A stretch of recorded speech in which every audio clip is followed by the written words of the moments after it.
Hello, hello, ici Guillaume, ton coach en épanouissement amoureux.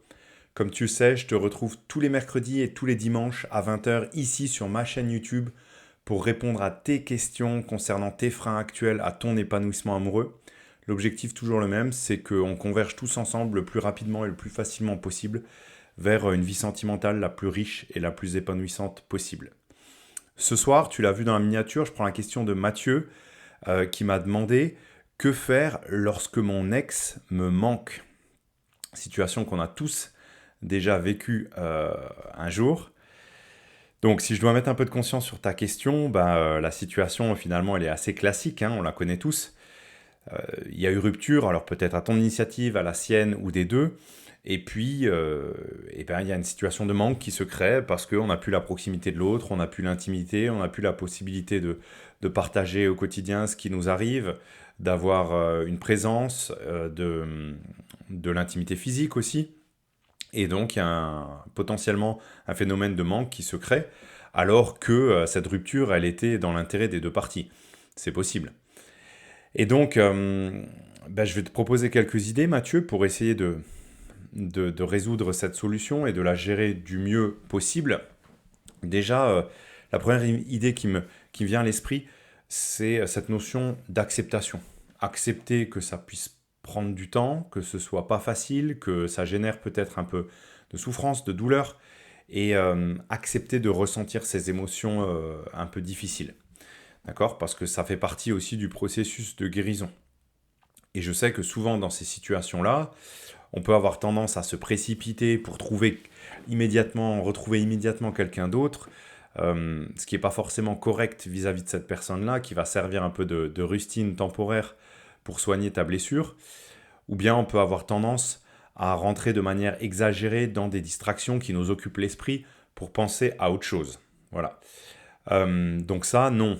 Essayons de savoir rester un peu seul avec soi-même, d'accueillir la souffrance, la douleur, et de rentrer un peu peut-être en introspection. Qu'est-ce qu'on a appris par rapport à tout ça?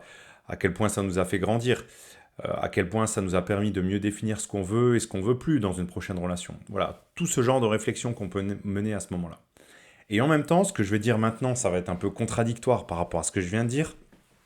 L'idée, c'est aussi de ne pas rester seul trop longtemps, seul avec ses idées noires. C'est-à-dire trouver le juste équilibre entre assumer une solitude, assumer les émotions négatives ou désagréables qu'on ressent, rentrer un peu dans cette phase d'introspection, mais continuer à avoir des amis, à sortir, à s'aérer l'esprit.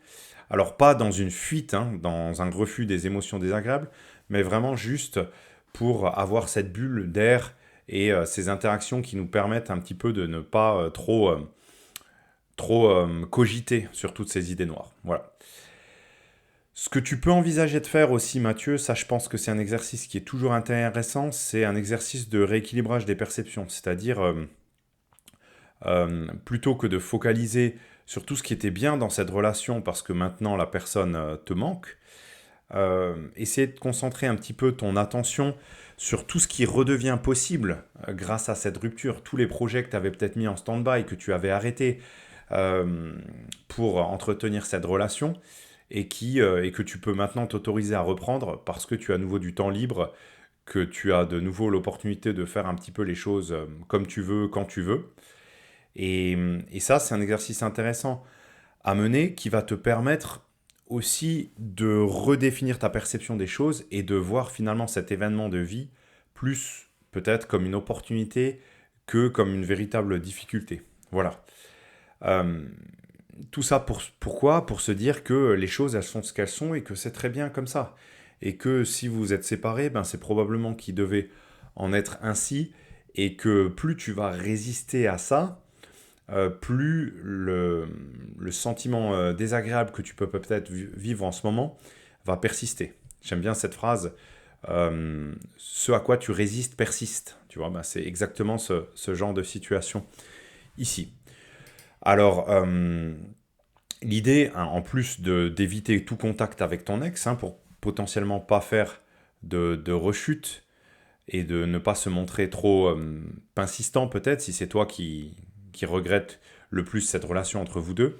L'idée, ça va être vraiment de remettre le focus sur toi. Refocaliser sur toi, ton bien-être, qu'est-ce qui te fait du bien au quotidien, qu'est-ce qui t'épanouit, qu'est-ce qui t'aide à grandir et, et apprendre finalement à te redonner à toi-même tout ce que tu recevais de cette relation avec cette personne-là, tu vois.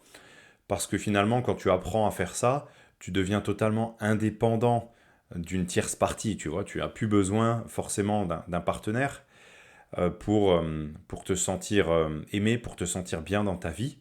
Et par contre, le jour où tu retrouves un ou une partenaire, eh ben, c'est un peu le supplément dans ta vie. C'est la cerise sur le gâteau, comme j'ai envie de te dire. Voilà Mathieu, j'espère que ces quelques pistes de réflexion éclairent un peu ta lanterne. N'hésite pas à rebondir en commentaire. N'hésitez pas, vous qui regardez cette vidéo, à vous manifester également en commentaire. Peut-être à me poser votre question concernant votre problématique du moment. J'aime bien essayer de poser quelques réflexions et d'apporter des éléments de réponse. Vous pouvez faire ça soit en commentaire de n'importe laquelle de mes vidéos, soit en m'écrivant directement sur Facebook. Je vous mets le lien vers mon profil pour me suivre là-bas. Je partage plein d'idées un peu différentes, un petit peu plus profondes que ce que je peux partager ici sur ma chaîne YouTube concernant l'amour et l'épanouissement amoureux au sens large. Donc n'hésitez pas, toujours un grand plaisir d'échanger avec vous. Je vous laisse là-dessus et je vous dis à la prochaine pour la prochaine vidéo. Bye bye.